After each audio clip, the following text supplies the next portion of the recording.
professor Rômulo na área, quinta-feira hoje, tá? Chegando para a nossa videoaula, tá? Diretamente no nosso canal do YouTube, professor Rômulo Geografia, tá? Aberto diretamente esse canal praticamente para vocês, aluno do Centro de Estudos Integrados Gênesis, essa minha turma do nono ano que eu adoro pra caramba, tá? Abraço pro Cauã, pro Marco, pra Lutiane, pro Levi, pro Lucas, tá? Um abraço pra galerinha que tá aí dentro, tá? Vamos aí, galera, estudar, focar, tá? Para caminhar vocês diretamente para o ensino médio.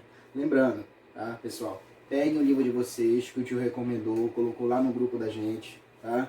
Livro do nono ano, caderno número 1, tá? Não esquece disso, esse caderno. A gente vai pro último capítulo nosso de geografia, capítulo 4, galera, tá? Esse nosso capítulo 4, ele vai falar sobre os organismos internacionais, pessoal. Tá? Os organismos internacionais, né, o objetivo deles, para que eles servem, né? Então a gente vai começar a estudar um pouquinho desses organismos internacionais. Então foi por isso que eu disse ontem no grupo, pega lá, pessoal, coloca, né, o livro de vocês, né, coloca o caderno para vocês darem aquela estudada, né, para dar aquelas anotações, para o tio fazer aquelas perguntas para vocês e vocês começarem a praticar, né? E lembra que no finalzinho tem exercício, a gente vai fazer um pouquinho de exercício, claro, né? Sempre tem exercício. Tá? Aqui a gente tem as organizações internacionais e contextos. Tá? Associação dos Estados soberanos e de pessoas que estabelece o objetivo de ação coletiva. Tá? Pode ser compreendida como uma associação dos Estados, né, e soberanos, ou mesmo de um grupo de pessoas que, por meio de tratados multilaterais, através de carta, estatuto ou constituição, tá, tem os mesmos objetivos em comuns. As organizações internacionais elas vão surgir principalmente após a Segunda Guerra Mundial. Então elas vão começar a ter uma cooperação e algo em comum entre os países. Objetivos, bem aqui eu coloquei, objetivos são oficializados por meio de um tratado multilateral, um acordo entre os países que estão participando, denominado carta, estatuto, auto constitutivo, e elas podem ser governamentais ou privadas. Pode pertencer ao governo ou podem ser de empresas privadas, pessoal. Tá? Então não pode esquecer disso aí não. Bem aqui eu coloquei, né, um símbolo que a gente tem aí da população trabalhando junto, né, todo mundo discutindo. Claro que a gente vai pensar que isso aqui não é uma Câmara dos Deputados, sim diversos países que estão discutindo ações para melhorar o mundo, né, para evitar uma guerra, tratar um acordo sobre a pobreza, sobre a fome, sobre algo ambiental, né, uma discussão. Então, para isso vão servir algumas organizações internacionais. Em Nova York, Estados Unidos, 20 de dezembro de 2016, ocasião que então o presidente dos Estados Unidos, Barack Obama, realizou o discurso de debate geral na 71ª Assembleia Geral das Nações Unidas, no caso para a gente, a ONU. Tá? Organização das Nações Unidas, ONU, uma organização a serviço da paz. A ONU não conseguiu impedir numerosos conflitos no mundo ao longo das décadas de existência entre eles. Tá? Primeiramente, que a gente tem que pensar, a ONU ela vai ser criada com o fim da Segunda Guerra Mundial. Tá? Segundo ponto para vocês, fim da Segunda Guerra Mundial, a gente entra num período de Guerra Fria. Tá? Capitalismo de um lado, Estados Unidos, socialismo do outro, União Soviética. Tá? Esse período também conhecido como período bipolar, onde duas superpotências dominavam o mundo, né? Dois sistemas econômicos. Então lembra disso daí. Tá? Isso vai perdurar até 1990. Fim da guerra, 1945, a ONU vai ser criada em 1945, lá pelo mês de outubro, tá? Se eu não estou enganado. Então ela vai ter uma organização. E a ONU, o objetivo dela era colocar a paz no mundo. Só que ela não consegue impedir alguns conflitos, né, que vai passar a existir a partir daí, ao longo dos anos e da união dela. Tá? Um dos principais conflitos do mundo que existiram nesse período que ela não conseguia impedir, que eu coloquei aqui no quadro para vocês entenderem, é a Guerra da Coreia do Sul e da Coreia do Norte, de 1950 a 53, invasão do Vietnã, de 61 a 75, os conflitos entre Irã e Iraque, de 1980 a 81, tá? Os conflitos entre o exército russo e a província da Chechênia, tá? Até a década de 1990, o confronto entre Israel e Palestina, entre Índia e Paquistão, e as guerras da antiga Iugoslávia entre 1991 e 95, bem aqui algo mais recente, né, principalmente para mim, que eu estava saindo do ensino médio aqui em 2003, já entrando na faculdade, ocupação do Iraque por tropas lideradas pelos Estados Unidos, que a gente já estudou. Lembra? 2001, atentado de 11 de setembro, tá? Derrubada das Torres Gêmeas. Tá? Então não bora esquecer aí. Então em 2003, tropas americanas na invasão direta no Iraque. Tá? Guerra contra o terror. Primavera Árabe, lutas populares para a derrubada dos ditadores, iniciada em dezembro de 2010 na Tunísia. E guerra na Síria, tá? Que vai existir também já no período mais atual nosso. Então aqui a ONU não consegue impedir, né, algumas guerras que vão existir após a Segunda Guerra Mundial e após o fim também, né, claro, a partir de 2003, 1991, o fim da Guerra Fria. Então ela não consegue impedir. Se o objetivo dela era a Organização a Serviço da Paz, aqui ela não conseguiu fazer. Tá? Organização Mundial do Comércio. Tá? Lembrando que dentro da característica da ONU também, para a gente não esquecer um pouquinho, o objetivo da ONU, lá no período da Guerra Fria, a Guerra Fria ela classificava principalmente os países em primeiro mundo, segundo mundo e terceiro mundo, pessoal. Tá? Os países do primeiro mundo, tá, para a gente, eram os países capitalistas, os países do segundo mundo eram os países socialistas e os países do terceiro mundo eram os países que estavam com características capitalistas ou não aliados, né? E esses também não tomavam partido nenhum, nem dos Estados Unidos, nem da União Soviética. Então a ONU também dava uma defendida nos países do terceiro mundo ali, querendo ou não. Tá? Então a gente passa a ter ali a ONU sempre incentivando, né, e tentando impedir que existisse algum interesse desses outros países sobre o país do terceiro mundo.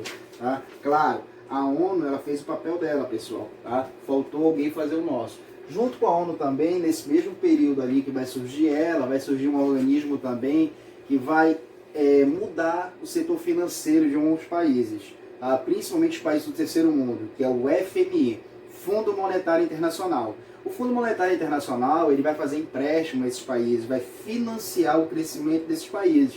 Muitos países que vão pegar empréstimo do Fundo Monetário Internacional vão ficar tão endividados que em vez deles desenvolverem, eles vão ficar cada vez mais pobres. Tá? Só para vocês terem uma ideia, o Brasil também fez parte, né, dessa grande demanda de empréstimo. Tá? E o Brasil conseguiu praticamente quitar suas dívidas lá pelo ano de 2005, tá? Pelo Fundo Monetário Internacional. Claro, aí o período atual nosso já vem tendo outras dívidas, né, outros presidentes dentro do nosso território e logo em seguida vem fazendo outras dívidas para poder conter dívidas atuais de desenvolvimento do país, em indústria, comércio, tecnologia e tudo mais. Tá, beleza, pessoal? Então bora prestar atenção, galerinha. Christoph que tá aí atrás, Yuri, que eu sei que a galera estão todas aí, tá? Bora prestar atenção, tá? Marcele também, dá uma prestadinha de atenção, tá? Niltiane, Beatriz, bora olhar para cá. Organização Mundial do Comércio, OMC. Organismo responsável por fiscalizar e incentivar a liberação do comércio em âmbito global, tá? A Organização Mundial do Comércio, ela é em Genebra, na Suíça, desde julho de 2016, com a entrada do Afeganistão. A OMS conta com 164 membros. A ONU tem 190 membros, tá? Só para lembrar também. Bora lá. Opa. Tá? Entregada por 164 países, a OMS monitora políticas comerciais, soluciona, né, possível disputa entre os membros, né, que ele chama ali pra gente, e logo em seguida tem a função de coordenar e administrar acordos, que ele chama bem aqui, de comércio entre as nações. A organização age como um tribunal internacional do comércio, tendo o poder de impor penalidades tarifárias aos países considerados infratores. Tá? Aqui, OMS e protecionismo do livre comércio. Lembra, a OMS é uma organização mundial do comércio, ela vai implementar o que a gente chama de neoliberalismo.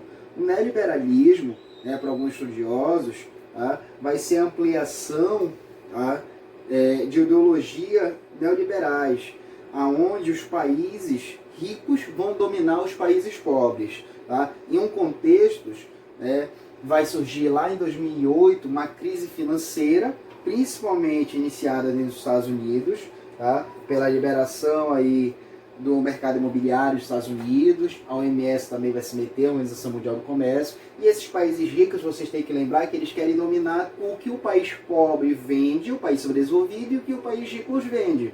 Tá? Então bora pensar da seguinte maneira. Tá? Nos últimos anos, os países ricos perceberam que a nação de fato beneficiada pela abertura econômica foi a China. A China começou a desenvolver. Antes a China vendia produtos baratos e agora ela começa a produzir produtos altamente tecnológicos, tá? No período que a gente tem.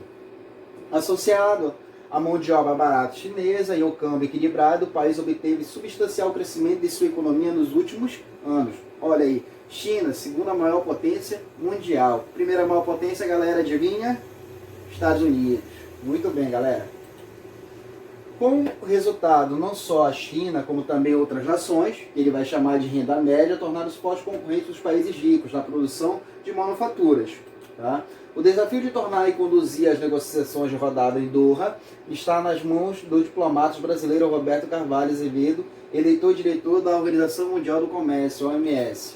Considerado grande especialista em negociações comerciais, ele é o primeiro latino-americano a chefiar a organização para um mandato completo, de 4 anos, de 2013 até 2017, e foi reeleito em 2017 também.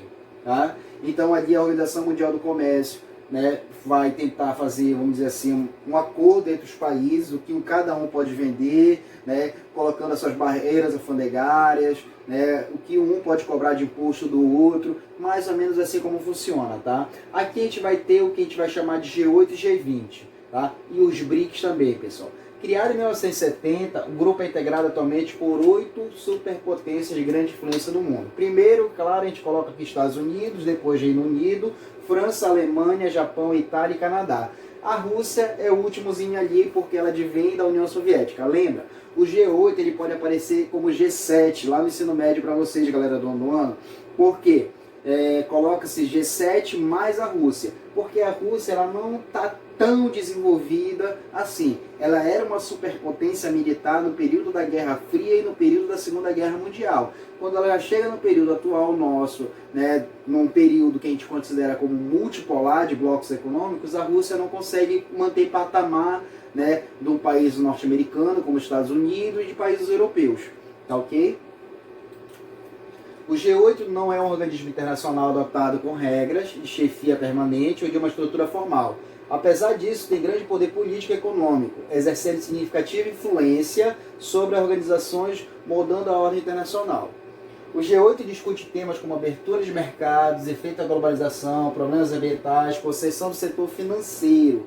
Essa é uma discussão mais ou menos que a gente diz que o G8 tem, mas a gente sabe que o G8 discute mais ou menos ali, vamos dizer, assim que os outros países que estão vindo aqui como emergentes não chegam a serem países desenvolvidos, tá ok? G20. O G20 ele é criado, né, um grupo mais recente, esse grupo de países do G20, e a intenção da criação do G20, pessoal, tá, aí é de influência global, tá?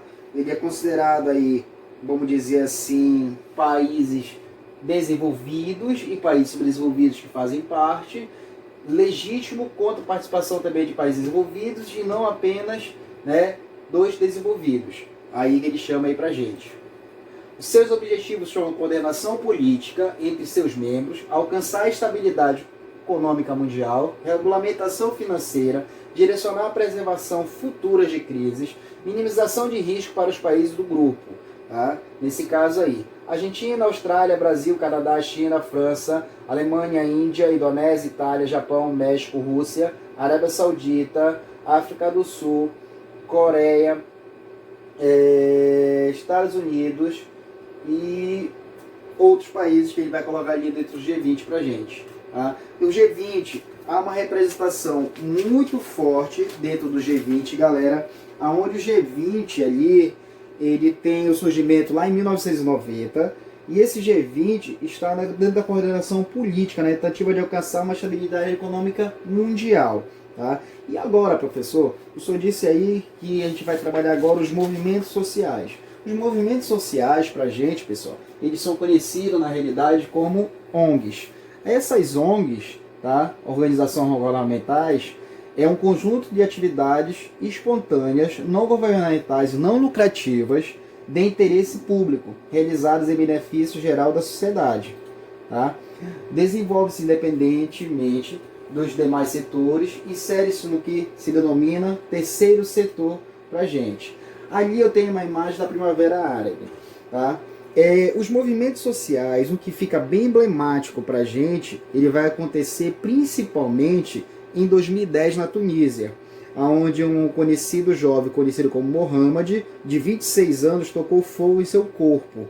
Tá? Então esses movimentos sociais mais atuais, em si, tá? Ele ganha força principalmente através das redes sociais e da internet, galera. Tá? Esse jovem de 26 anos da Tunísia, ele lutava contra, vamos dizer assim, os mais benefícios que o governo não dava à população. Tá? Então ele lutava a favor da população. Então, bora lembrar, galera, que os movimentos sociais eles vão brigar pelas causas justas da população. E no caso do tunisiano, aí ele tocou fogo no próprio corpo, né, em forma de protesto. E aí, a partir daí, surgiram vários protestos, inclusive no Egito, nos Estados Unidos e Nova York, e pelo mundo se espalhou os protestos. Tá? Então, esses protestos foram muito importantes para o desenvolvimento, principalmente, né, através da internet. A internet que movimentava esses protestos. Tá? Então, você sabe hoje que as redes sociais conseguem movimentar a intenção de protesto, a intenção dos movimentos sociais, até no período atual nosso. Tá ok? Então, bora lá, galera. A partir daqui agora, galera, o que eu vou querer de vocês? Que vocês, tá? Esses exercícios aqui, ó, gente. Bora lá. Olha aí, ó. Eu tenho praticamente página 46, tá? Questão A e B. Eu vou ter página 47, questão A, B e C. Página 50, questão 1, 2 e 3. Página 53, questão 1 e 2. Página 55, questão 1, 2 e 3. Tá ok, pessoal? Então bora lá pegando o livro e refazendo as questões. Logo depois, aqueles que não se inscreveram no meu canal, dá um like lá pra gente, compartilha o canal, tá? Bom dia, tá, pessoal? Bom dia a todos, um abraço. Abraço, professor Romulo. Tchau, galera. Fui. Beijo pras meninas e um abraço pros meninos. Tchau.